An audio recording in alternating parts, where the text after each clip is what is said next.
બાળ દોસ્તો, હવે આપણે કાવ્યનું શ્રવણ કરીએ.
જગનો આધાર એની આંગળી રે લોલ, જગનો આધાર એની આંગળી રે લોલ. કાળજામાં કંઈક ભર્યા કોડ રે જનનીની જોડ સખી નહીં જડે રે લોલ.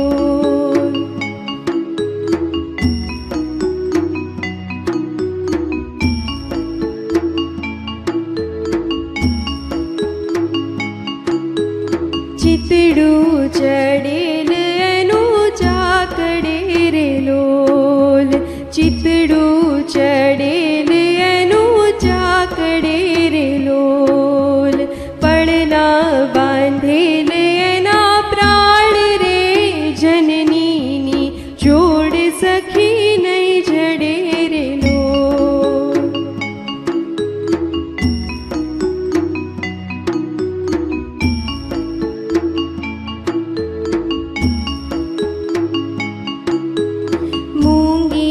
આશીષ ઉરે મલકતી રે લોલ, મૂંગી આશીષ ઉરે મલકતી રે લોલ. લેતા ખૂટે નયની લાણ રે જનનીની જોડ સખી નહીં જડે રે લોલ.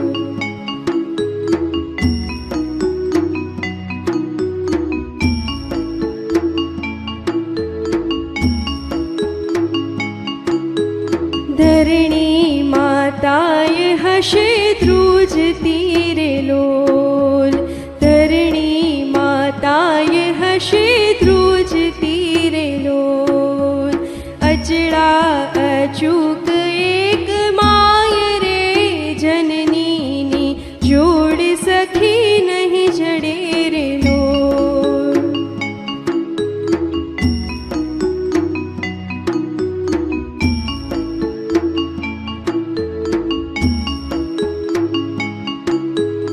ગંગાના નીર તો વધે ઘટે રે લોલ, ગંગાના નીર તો વધે ઘટે રે લોલ. સરખો એ પ્રેમનો પ્રવાહ રે, જનનીની જોડ સખી નહીં જડે રે લોલ.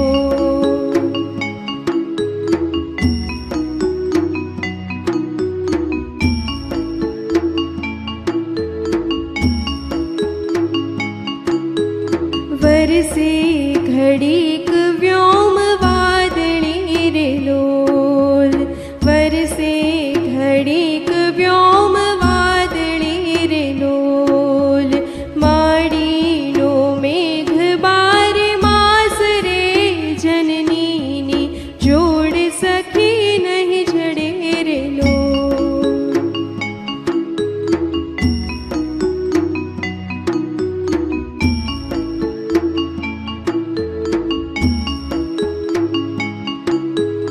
ચડતી ચંદાની દિશે ચાંદની રે લોલ, ચડતી ચંદાની દિશે ચાંદની રે લોલ. એનો નહીં હાથ મેં ઉજાસ રે, જનનીની જોડ સખી નહીં જડે રે લોલ. મીઠા મધુને મીઠા મેહુલા રે લોલ, મીઠા મધુને મીઠા મેહુલા રે લોલ. એથી મીઠી તે મોરી માત રે, જનનીની જોડ સખી નહીં જડે રે લોલ, જનનીની જોડ સખી નહીં જડે રે લોલ, જનનીની જોડ સખી નહીં જડે રે લોલ, જનનીની જોડ સખી નહીં જડે રે લોલ. બાળ દોસ્તો, હવે આપણે કાવ્ય પંક્તિઓ વાંચીને સમજીએ. મીઠા મધુને મીઠા મેહુલા રે લોલ, એથી મીઠી તે મોરી માત રે, જનનીની જોડ સખી નહીં જડે રે લોલ. કવિ કહે છે, મધ અને મેહુલો એટલે કે વરસાદ મીઠા છે, પણ મારી માતાનો પ્રેમ તો એનાથી પણ વધારે મીઠો છે. એટલે હે સખી, આ જગતમાં માતાના પ્રેમની આવી જોડ ક્યારેય નહીં મળે. પ્રભુના એ પ્રેમ તણી પૂતળી રે લોલ, જગથી જુદેરી એની જાત રે, જનનીની જોડ સખી નહીં જડે રે લોલ. માતાનું સર્જન પ્રભુએ કર્યું છે, એટલે માતા તો પ્રભુએ બનાવેલી સાક્ષાત પ્રેમની મૂર્તિ સમાન છે, અને એનો સ્વભાવ તો જગતના બધા લોકો કરતાં સાવ નિરાળો છે. એટલે હે સખી, આ જગતમાં માતાના પ્રેમની આવી જોડ ક્યારેય નહીં મળે. અમીની ભરેલી એની આંખડી રે લોલ, વાલના ભરેલા એના વેણ રે, જનનીની જોડ સખી નહીં જડે રે લોલ. માની આંખો તો અમૃતથી ભરેલી છે, અને એના વેણ વહાલથી ભરેલા છે.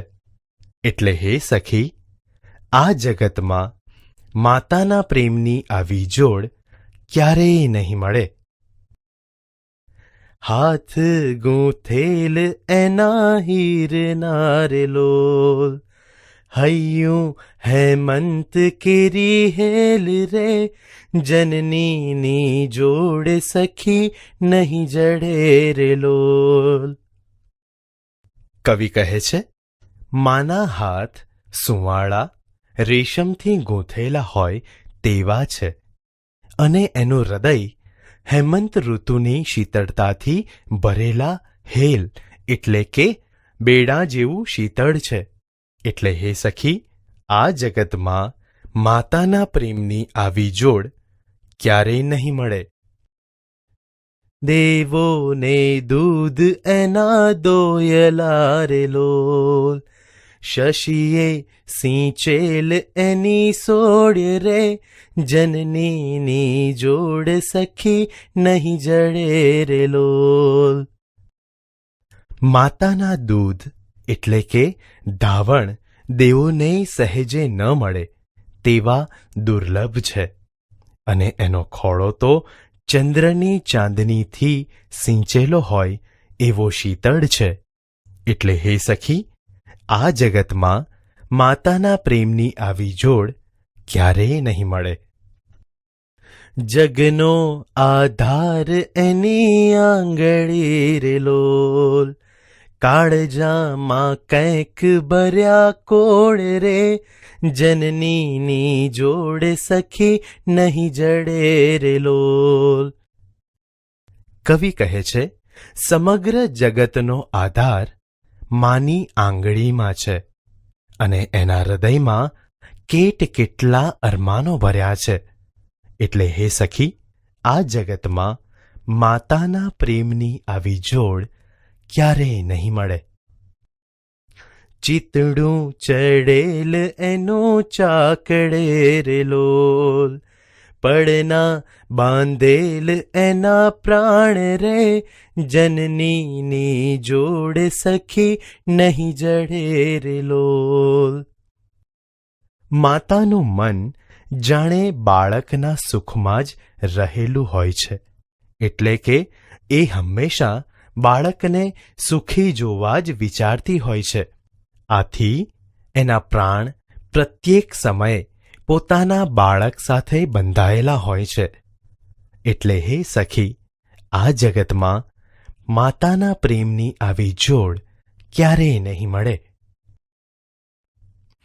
મૂંગી આશીષ ઉરે મલકતી રે લોલ, લેતા ખૂટે ન એની લાણ રે, જનનીની જોડ સખી નહીં જડે રે લોલ. માના હૃદયમાં મૂંગા આશીર્વચનો મલકાતા રહે છે અને એના એ આશીર્વચનની ભેટ આપણે લઈએ તો પણ તે ક્યારેય ખૂટતા નથી. એટલે હે સખી, આ જગતમાં માતાના પ્રેમની આવી જોડ ક્યારેય નહીં મળે. ધરતી માતાએ હશે ધ્રુજતી રે લોલ, અચડા અચૂક એક માય રે, જનનીની જોડ સખી નહીં જડે રે લોલ. કવિ કહે છે, ધરતી માતા પણ ક્યારેક ધ્રુજી ઉઠતી હશે, પણ માં પોતાના બાળક પ્રત્યેની લાગણીઓમાં ક્યારેય વિચલિત થતી નથી. એટલે હે સખી, આ જગતમાં માતાના પ્રેમની આવી જોડ ક્યારેય નહીં મળે. ગંગાના નીર તો વધે ઘટે રે લોલ, સરખો એ પ્રેમનો પ્રવાહ રે, જનનીની જોડ સખી નહીં જડે રે લોલ. ગંગા નદીમાં પણ પાણીનો પ્રવાહ વધઘટ થયા કરે છે, પરંતુ માતાનો પ્રેમ તો નિરંતર એક સરખો જ રહે છે. એટલે હે સખી, આ જગતમાં માતાના પ્રેમની આવી જોડ ક્યારેય નહીં મળે. વરસે ઘડીક વ્યોમ વાદળી રે લોલ, માડીનો મેઘ બારે માસ રે, જનનીની જોડે સખી નહીં જડે રે લોલ. આકાશમાં રહેલી વાદળી પણ ક્યારેક વરસી જાય છે તો ક્યારેક બંધ થઈ જાય છે, પરંતુ માતાનો પ્રેમ તો વરસાદની જેમ અવિરત બારે માસ મળી જ રહે છે. એટલે હે સખી, આ જગતમાં માતાના પ્રેમની આવી જોડ ક્યારેય નહીં મળે.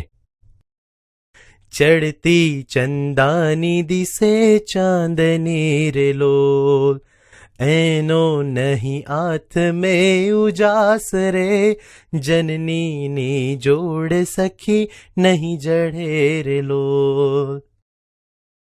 કવિ કહે છે, ચંદ્રની ચાંદનીમાં પણ સુદ એટલે કે શુક્લ પક્ષમાં વધારો થાય છે, જ્યારે વદ એટલે કે કૃષ્ણ પક્ષમાં ઘટાડો થયા કરે છે. પરંતુ માતાનો પ્રેમ ક્યારેય વધઘટ થતો નથી. એટલે હે સખી, આ જગતમાં માતાના પ્રેમની આવી જોડ ક્યારેય નહીં મળે. કાવ્ય 11 જનની.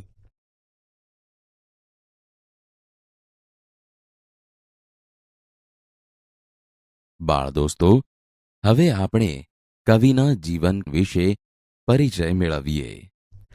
જનની એ માતૃપ્રેમના મહિમાનું ગાન કરાવતું કાવ્ય છે, જેના કવિ છે શ્રી દામોદર ખુશાલદાસ બોટાદકર. તેમનો જન્મ ઈસવીસન 1870માં ભાવનગર જિલ્લાના બોટાદ ગામમાં થયો હતો. તેમનું મૃત્યુ ઈસવીસન 1924માં થયું હતું. કવિ શ્રી બોટાદકરે માત્ર 6 ધોરણ સુધીનો અભ્યાસ કર્યો હતો, છતાં સંસ્કૃત ભાષા ઉપર તેમનું સારું એવું પ્રભુત્વ રહ્યું હતું. વળી એમનું મુખ્ય સર્જન કવિતા ક્ષેત્રે રહ્યું છે. તેમણે રાસતરંગિણી, કલ્લોલિની, સ્ત્રોતસ્વિની, નિર્ઝરિણી, શૈવલિની વગેરે જેવા મહત્વના કાવ્ય સંગ્રહો આપ્યા છે, જેમાં એમણે પ્રકૃતિ અને ગૃહજીવનની ભાવનાનું નિરૂપણ કરતા સુંદર કાવ્યો આપ્યા છે. આથી તેઓ યોગ્ય રીતે જ સૌંદર્યદર્શી કવિ તરીકે ઓળખાય છે. બાળ દોસ્તો, જનની એ રાસતરંગિણી નામના કાવ્ય સંગ્રહમાં આવતું ગુજરાતી ભાષાનું એક નોંધપાત્ર કાવ્ય છે, જેમાં કવિએ માતાના પ્રેમની તોલે બીજા કોઈનો પ્રેમ આવી શકે નહીં, એ મુખ્ય ભાવ વ્યક્ત કર્યો છે. ભાષા સજ્જતા. બાળ દોસ્તો, કવિઓ કાવ્યની રચના કરતી વખતે શબ્દ પસંદગી ઉપર ખાસ ધ્યાન આપે છે. એક જ શબ્દના અનેક સમાનાર્થી શબ્દો મળી શકશે, પરંતુ ગેયતા અને ચોટદાર રજૂઆત માટે શબ્દ પસંદગી અત્યંત મહત્વની છે. હવે અહીં આપેલી કાવ્ય પંક્તિઓ સાંભળો.